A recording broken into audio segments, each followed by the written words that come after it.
Professor Rabie joined us. Good morning, Professor Rabie. Good morning. Thank you so much for being with us.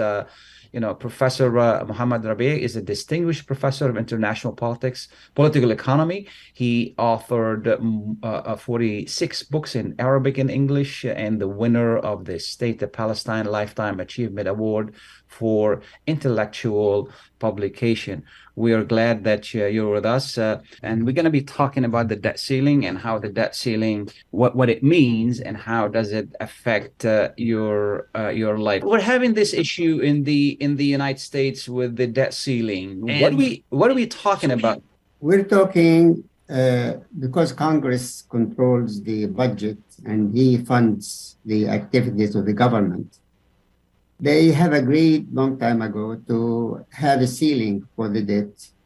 And because they have a ceiling, it became a game they played. The Republicans and the Democrats, both of them, they try to limit the capacity of the president to execute or implement his plans and his projects by putting pressure on him or on her. We have no hair yet. So they put pressure on that person in order to limit his ability to execute or implement his projects and ideas. So that's a huge number, $31.4 trillion, the legal limit, which means they're going to go over that. So that's increasing every year, doesn't it? Yeah, every year, because we have a deficit. When we do not collect enough taxes to cover our expenses as a government, we continue to have deficit. And we have been having deficit all the time. And it was, I think, 1 or 2 years we had a surplus during the Clinton administration that I remember, and even was misused. It wasn't really used, the money. And then we went back. So we have a deficit because we are not collecting enough taxes. And we think, that the rich should pay much less than the poor people. And this is why the rich are getting away with the funds and the poor are paying whatever we are spending, more or less. So who do we owe this money to? We owe some because government has it as bond and they sell it. So some of the money is owned by foreign governments. The Chinese own some, the Gulf region states, they own some of it. I cannot say, and I don't think anyone really knows. And there's a lot also owned by the public, the American people. They buy those bonds. So that's a huge issue if the government defaults on its debts. Yeah, it will affect. It's not going to affect more or less the American consumer or the regular person. It will affect more or less the dollar value. The dollar might be devalued, lose some of its value. And there are agencies that rate currencies around the world, and they did degrade the dollar several years ago. I don't remember when, but it doesn't really make any difference. Today, I think the only major currency in the world is the dollar. Next to it comes the euro. And also some people use the Swiss francs, the Japanese yen, but these are the and also the pound, the British pound. So these are the currencies. But I think at least 60% of all the reserve today in hard currencies is in the dollar, then followed by the euro. Makes it hard for us to, if it devalues the dollar, it makes things more expensive, doesn't it? Of course. Yeah. Yeah, we're trying to figure out, how does it affect me as an individual? Is this a fight among bureaucrats in DC, or is it really something serious that could affect my life? That's the big question. It could affect everyone's life, but not really as much as some people just try to say, because if the government is unable to fund a project, then those people who are benefiting from this project or are dependent on it, like work for that project, they might lose their job temporarily. And at the same time, there'll be people who are benefiting from it if it is stopped because there is no funding. Then those people, the benefits are not there. So it does affect some people, but we really don't know how long it's going to take, how much is needed. Because as the Secretary of the Treasury said, she said that they have enough money. They can play with what they have until June. So which means they can shift some money because not all the money that is already now in the budget can be, all spent. They don't spend, you spend it over a year, not over 1 day or 1 month. Sure, so sure. If the money is spent over a year, that already allocated and agreed upon, then they can shift some from here to there and try to make do with the money they have until June of this year. Is it normal for politicians in Washington from either party to blackmail the president and say, we're not going to increase the debt limit unless we do some spending cuts? Yeah, it is. I mean, not only this, I say in my writings, I say when let's say the Republicans are in control of the White House, then the Democrats become like soldiers. All their job is to make sure that the Republicans fail. This is how they treated, for example, Trump. And the other way around. Now, since the Democrats are controlling the White House and the Senate, then the Republicans are now soldiers to make sure that the Democrats fail. And this is the game we are playing. So I don't think, this game serves the interest of anyone, but serves the interest of the politicians only, who make money, who have all the security they want when it comes to healthcare and other things and salaries and retire for retirement. But the average person doesn't have any of these. Absolutely. You brought up a very important issue. These guys are not betting for you and me. They're just betting for their egos and their political philosophies and trying to just, instead of making everybody succeed, they're making each other fail. And in turn, the whole country will fails. What can we do? I mean, what can we do to really change this? We can do as people a lot, but it needs an organizations. I wrote about this in Arabic books and English books, and I say that two parties in a country do not really guarantee democracy. We have no democracy today.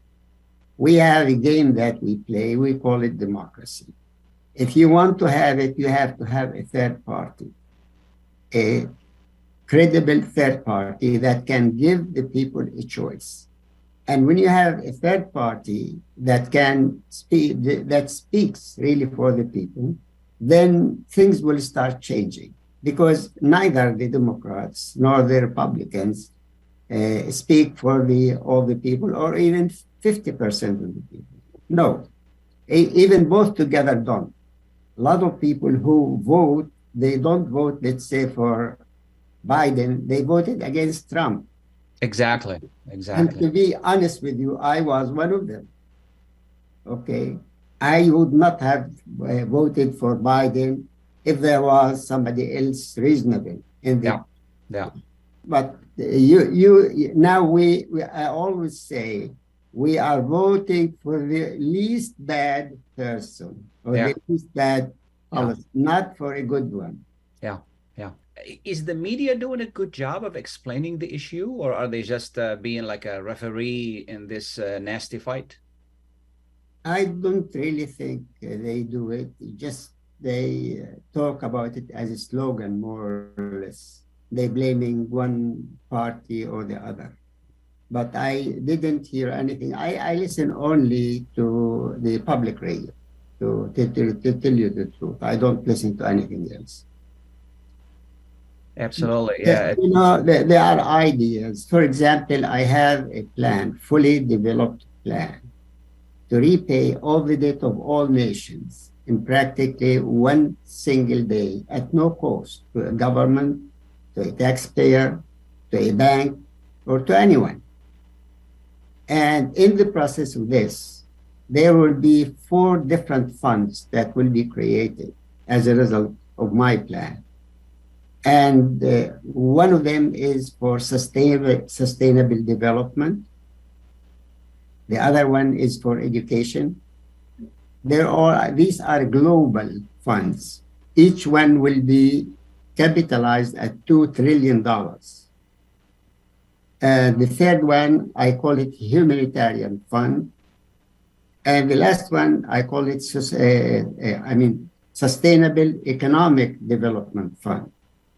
So these could change the entire world. And even my plan, when it was first published, it was published by the Federal Reserve Bank of St. Louis, which means the bank has said, in a way, indirectly, yes, this can be done. But after something 6-7 months, they deleted it from their website. So we have ideas. I have also another plan, fully developed plan, to end the immigration to America from Latin America, and also to Europe from Africa and the Middle East and Asia. But you cannot reach anyone to be able to talk to in the administration. You just can't, because all the places, all the roads are closed. Today, unfortunately, I say we are living in cultural ghettos. Yeah. And even the phone became by itself a ghetto.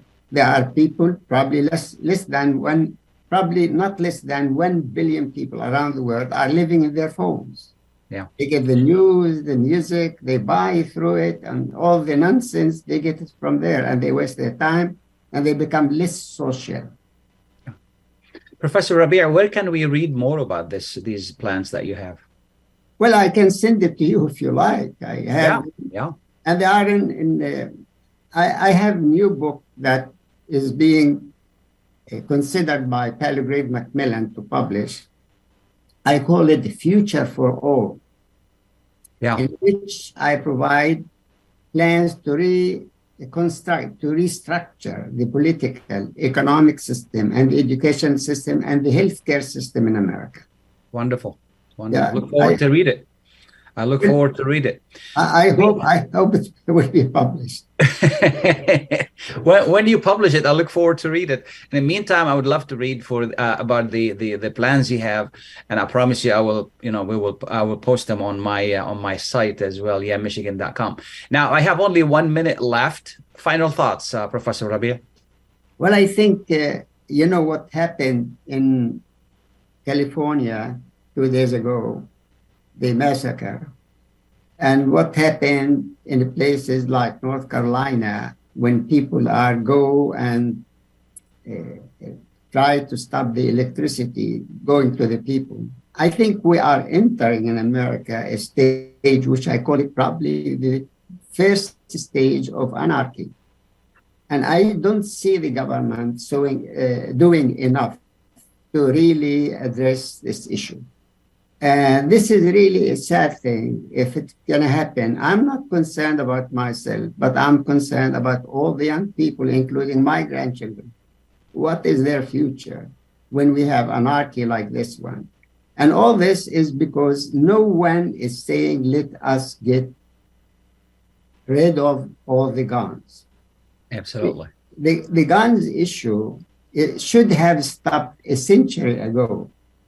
Because one of the presidents who recommended to the white people to buy guns, because he was afraid of the natives, because the natives got guns, and they said to protect the land you stole, more or less, you have to have guns.